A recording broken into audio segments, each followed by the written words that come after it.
1월 15일 수요일, 오늘 10% 이상 급등한 종목과 그 이유에 대해서 알아보겠습니다. 오늘 장은 오후 4시 키움증권 기준으로 코스피 지수는 0.02% 하락한 2496.81포인트로 마감했습니다. 외국인은 매수, 기관은 매도로 임한 가운데 개인은 매수로 대응했네요. 오늘 코스피 거래 대금은 9조 원입니다. 한편 코스닥 지수는 0.90% 하락한 711.61포인트로 마감했습니다. 외국인은 매도, 기관은 매수로 임한 가운데 개인은 매수로 대응했네요. 오늘 코스닥 거래 대금은 6조 원입니다. 그럼 본격적으로 오늘의 급등 종목들을 살펴볼게요. 오늘 10% 이상 급등한 종목은 총 27종목으로 코스피에서는 2종목, 코스닥에서는 25종목이 나왔습니다. 이 중 상한가 종목은 코오롱 모빌리티 그룹, 정원 엔시스, 파인텍, AFW, 파인테크닉스, 공구음원, 글로본, 한국첨단소재 8종목이고요. 오늘 하한가 종목은 1월 GML 한 종목이 있었습니다. 총 27개의 급등 종목들을 한데 모아서 테마별로 묶어보니 4개 테마로 나눠볼 수 있었어요. 그 외 나머지는 개별 이슈로 오른 종목들인데요. 먼저 1번 양자암호 테마입니다. 최근 미국 증시에서 급락세를 보였던 주요 양자 컴퓨팅 기업들이 반등했습니다. 이 종목들은 최근 젠슨항 엔비디아 CEO가 양자 컴퓨터의 상용화까지는 20년 이상이 걸릴 것이라고 발언하면서 급락세를 보인 바 있는데요. 젠슨항에 이어 메타의 마크 저커버그 CEO도 양자 컴퓨팅의 실용화는 아직 먼 길이라고 언급했어요. 이 같은 발언에 최근 강세를 이어오던 양자암호 기업들의 주가가 꺾이는 모습이 나왔습니다. 하지만 엔비디아는 최근 양자 컴퓨터 전문 인력을 구한다는 채용 공고를 올려두는 등 해당 발언과는 반대인 행동을 보이고 있다고 전해졌는데요. 엔비디아는 양자 컴퓨터 하드웨어 및 소프트웨어의 설계 전문가와 양자 오류 정정과 응용 분야에서 전문가를 찾고 있다고 전해졌습니다. 이들은 엔비디아가 추진하는 하이브리드 양자 컴퓨터 연구에 투입될 것으로 예상되고 있는데요. 이 같은 소식에 미국 양자 컴퓨팅 기업들이 강하게 반등하면서 국내 양자암호 기업들도 강세로 마감했습니다. 다음은 이번 우원식 테마입니다. 고위공직자 범죄수사처가 오늘 오전 10시경에 윤 대통령을 체포했습니다. 공수처는 윤 대통령을 곧장 조사하고 체포 시한인 48시간 이내에 구속영장을 청구할 방침이라고 하는데요. 비상계엄 사태가 발생한 지 43일 만에 대통령이 체포된 가운데 오늘 정치인 관련주들의 등락률이 엇갈리는 모습이 나왔어요. 체포영장 집행 기대감 속에서 어제 상승세를 보였던 이재명 관련주들은 단기적인 재료 소멸과 함께 이재명 대표의 선거법 위반 혐의에 대한 항소심 결과 발표를 앞두고 급락세를 보인 것으로 추정되는데요. 해당 혐의에 대한 항소심의 첫 공판기일은 23일 오후 3시로 지정되었습니다. 박정훈 국민의힘 의원은 해당 사건을 담당한 재판부가 2달간 새로운 사건을 맡지 않는 점을 볼 때 재판 결과가 예상보다 빠르게 나올 것이라고 언급했어요. 이 같은 소식들 속에서 우원식 국회의장과 김동연 경기도지사 관련주들은 상승세를 보인 반면에 홍준표 대구시장 관련주들의 등락률은 엇갈렸고 이재명 더불어민주당 대표 관련주들은 급락세를 보인 것으로 추정되네요. 다음은 3번 샤오홍슈 테마입니다. 미국에서 가장 인기 있는 SNS인 틱톡의 사용 금지 기간이 다가오자 유저들이 중국의 또 다른 앱인 샤오홍슈로 몰려가고 있다는 소식입니다. 샤오홍슈는 이번 주 미국 앱스토어 다운로드 순위에서 1위에 등극했으며 이틀 만에 70만 명이 넘는 신규 사용자가 가입했다고 전해졌는데요. 틱톡 금지법은 이번 달 19일부터 효력이 나타나기 때문에 틱톡 측은 19일까지 미국 사업을 매각하거나 사업을 중단하게 될 것으로 예상되고 있습니다. 이와 관련하여 머스크가 컨소시엄을 구성해서 틱톡 인수에 나설 가능성이 제기되고 있는데요.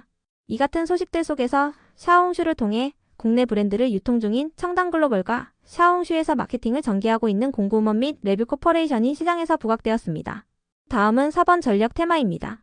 퇴임을 앞둔 바이든 대통령이 인공지능 데이터 센터 건설을 가속화하고 급증하는 전력난을 해결하기 위한 행정명령에 서명했다고 전해졌습니다. 외신에 따르면 바이든 대통령은 정부가 기업의 연방정보부지를 임대하여 AI 데이터 센터와 청정에너지 인프라 건립을 돕는 행정명령에 서명했다고 하는데요. 바이든 대통령은 해당 부지에 대해 신속하게 허가를 진행하고 송전선 구축과 전력망 연결 등을 도울 계획이라고 알려졌습니다. 한편 이번 LA 산불 피해로 전력망이 크게 훼손되면서 해당 지역의 전력망 복구 기대감도 지속되고 있는데요. 이번 산불의 원인이 노후된 송전탑 때문이라는 의혹도 제기되면서 전력 설비 기업들이 지속 수혜 기대감을 잇고 있습니다. 미국 당국은 이번 피해 복구와 관련하여 긴급 전력망 발주를 시작했다고 전해졌는데요. 이 같은 소식들 속에서 전력 및 전선 관련주들이 상승세를 보였습니다. 그 외 나머지는 개별 이슈로 오른 종목들인데요. 먼저 정원 엔시스가 상한가를 갈 만한 호재는 파악되지 않았습니다. 정원 엔시스는 최근 22억 원 규모의 자사주 취득 신탁 계약을 연장하기로 결정했다는 공시가 있었으니 참고해주세요.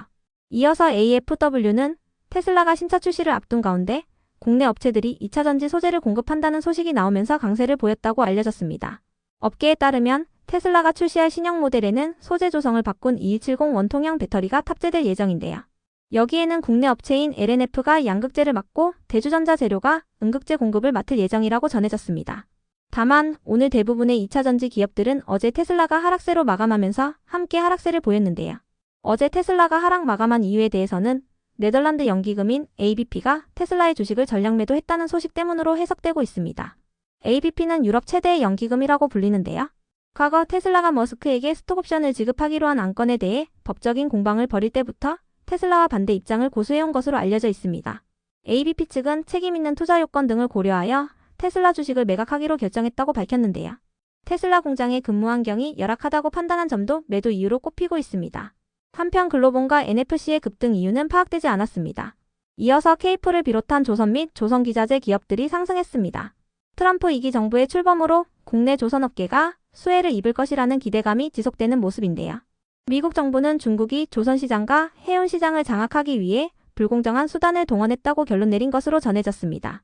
이와 관련하여 로이터 통신은 이번 결론을 토대로 트럼프 정부는 중국에서 건조된 선박에 대한 항구 이용료를 부과하는 등 중국을 대상으로 새로운 무기를 제공할 수 있다고 전망했는데요. 이 같은 소식에 조선 기업들이 수혜 기대감을 입으며 상승세를 이어갔습니다. 특히 삼성중공업은 트럼프 2기 행정부 출범 이후부터 글로벌 투자와 생산 모멘텀이 확대될 것이라는 증권가의 전망도 호재로 작용된 모습이었네요. 다음으로 칩셋 미디어는 언론을 통해 하드웨어 IP 개발 업체로서 삼성전자와 구글, 그리고 퀄컴 등과 함께 APV 비디오 코덱 생태계 개발 및 확장에 참여한다고 밝히면서 강세를 보였습니다. 이와 관련하여 칩셋 미디어는 APV 코덱의 핵심인 인코더 및 디코더 하드웨어 IP 개발에 착수했으며 올해까지 개발을 완료하여 세계 최초로 상용화 출시를 계획하고 있다고 밝혔습니다. 한편 이미지스는 로봇 관련주로 지속 부각되며 상승세를 보인 것으로 파악되는데요. 다만 오늘 이미지스를 제외한 대부분의 로봇주들은 하락세를 보였습니다. 최근 로봇 테마와 관련한 소식으로는 삼성전자가 공정거래위원회에 레인보우 로보틱스와의 기업 결합을 신고했다는 소식이 있었는데요. 레인보우 로보틱스의 사명을 변경하는 방안도 고려 중이라고 전해졌습니다. 이미지스는 휴머노이드 로봇에게 중요한 센서라고 알려진 촉각 센서에 대해 원천 기술을 보유한 기업이라고 알려져 있습니다. 다음으로 K웨더는 LA 산불 관련주로 지속 부각되며 상승세를 이어간 것으로 추정됩니다. 산불 여파로 공기질이 나빠지면서 해당 지역의 공기청정기 수요가 급증하고 있다고 알려졌는데요. 이 같은 소식에 K웨더가 공기 측정과 공기 개선 솔루션을 제조하고 있다는 사실이 부각된 바 있으니 참고해주세요. 한편 네오크레마의 급등 이유는 파악되지 않았는데요. 네오크레마의 대표이사가 한동훈과 같은 청주 한씨라고 알려지면서 한동훈 관련주로 묶였다는 분석이 있었으니 참고해주세요. 이어서 예림당을 비롯한 티웨이 항공 관련주들이 상승했습니다. 대명 소노그룹이 티웨이 항공의 경영권 확보를 위한 TF팀을 구성하여 인수작업을 재개했다는 소식이 지속 이슈로 작용되는 모습인데요. 관련 기사에 따르면 소노그룹은 작년 10월 예림당과의 가격 협상 과정에서 협상이 최종 결렬됐었지만 이번 제주항공 사태로 국내 저비용 항공사 시장 구도가 급변하면서 재도전에 나선 것으로 해석되고 있습니다. 대명 소노그룹은 최근 티웨이 항공 인수를 위한 전담 조직을 꾸리고 법적 대응책 마련에 착수했다고 하는데요. 법무법인 율촌이 소노그룹의 법률 자문을 맡고 이사회 진입과 경영권 분쟁에 대비하고 있는 것으로 알려졌습니다. 끝으로 오늘은 하한가를 간 종목도 한개가 있었는데요. 1월 GML은 2021년 3월 16일에 감사의견 제안을 받아 거래가 정지된 이후 약 4년 만에 거래가 재개되면서 하한가로 마감했습니다. 1월 GML은 한 달 전 개선계획 이행 내역서를 제출했고 심사 결과 상장 유지가 결정된 바 있습니다. 그럼 오늘의 거래량과 거래대금 상위 종목들을 시장별로 살펴보고 마칠게요. 먼저 코스피 시장에서 거래량 상위를 기록한 종목을 살펴보겠습니다. 1위가 흥하해온, 2위는 삼성중공업, 3위는 오리엔트바이오, 4위는 대원전선, 5위는 대형포장, 6위는 삼성전자, 7위는 아센디오, 8위는 SG글로벌, 9위는 티웨이홀딩스, 10위는 하나오션입니다. 이 중 10% 이상 상승한 종목은 없었습니다. 한편 코스닥 시장에서 거래량 상위를 기록한 종목은 1위가 MDS테크, 2위는 IMBC, 3위는 한국첨단소재, 4위는 바이오로그 디바이스, 5위는 모비데이즈, 6위는 IA, 7위는 한빌레이저, 8위는 엑스게이트, 9위는 아이인플러스, 10위는 파인텍입니다. 이 중 10% 이상 상승한 종목은 한국첨단소재, 바이오로그 디바이스, 아이인플러스, 파인텍입니다. 네 종목 모두 양자암호 관련주로 부각되었습니다. 다음으로 코스피 시장에서 거래대금 상위를 기록한 종목을 살펴보겠습니다. 1위가 삼성전자, 2위는 하이닉스, 3위는 삼성중공업, 4위는 하나오션, 5위는 산일전기, 6위는 DS단석, 7위는 SKC, 8위는 유한양행, 9위는 네이버, 10위는 하나인더스트리얼 솔루션즈입니다. 이 중 10% 이상 상승한 종목은 전력 관련주인 산일전기입니다. 한편 코스닥 시장에서 거래대금 상위를 기록한 종목은 1위가 HLB, 2위는 한국첨단소재, 3위는 INBC, 4위는 레인보우 로보틱스, 5위는 칩셋미디어, 6위는 엑스게이트, 7위는 에코프로비엠, 8위는 SOS랩, 9위는 대주전자재료, 10위는 제일일렉트릭입니다. 이 중 10% 이상 상승한 종목은 한국첨단소재와 칩셋미디어입니다. 한국첨단소재는 양자암호 관련주, 칩셋미디어는 개별 이슈로 강세를 보였습니다.